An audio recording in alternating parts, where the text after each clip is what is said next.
Magandang araw po sa lahat ng aking mga lolo't lola, lalong-lalo na sa ating lahat ng mga senior citizen na patuloy na naapektuhan ng pagbaha dahil nga dito sa flood control project. Sobrang hirap ng buhay ngayon, alam naman natin yan.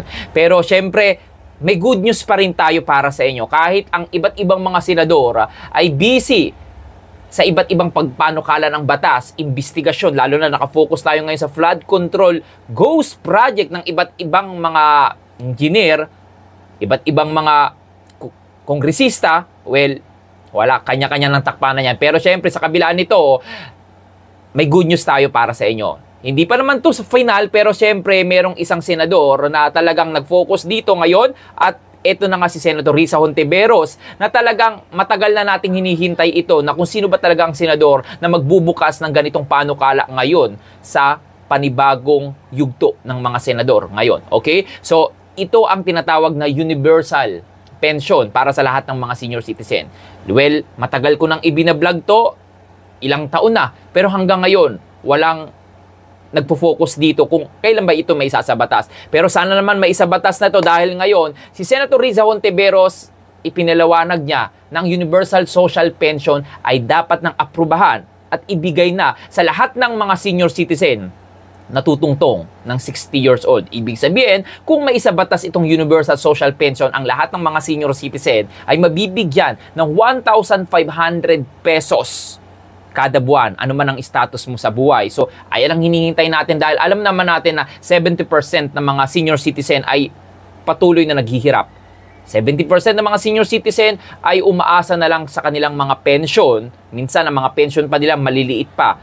Kailangan nila pang-maintenance na gamutan. So, malaking tulong itong Universal Social Pension Bill na ihahain ngayon ni Senator Risa Hontiveros. Kaya sana matuloy ito para naman to sa ating mga senior citizen. Iwasan muna natin mapasanib dito at dito ang politika basta ang Universal Social Pension.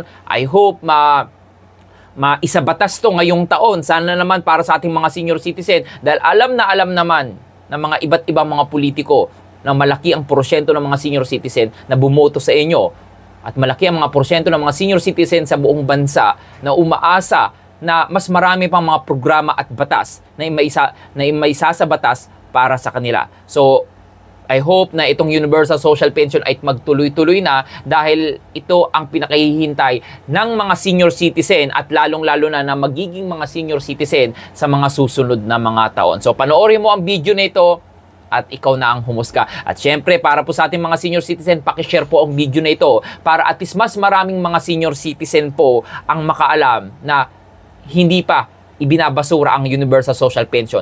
Bubuhayin muli ito dito sa Kongreso at Senado hanggang sa maisabatas ito. Please share the video. Magbibigay ng 1,500 pesos buwan-buwan sa lahat ng senior citizens bilang universal social pension. Hindi na kailangang mag-alala ang ating mga lolo at lola kung saan kukunin ang pambili ng maintenance dahil magiging libre ito.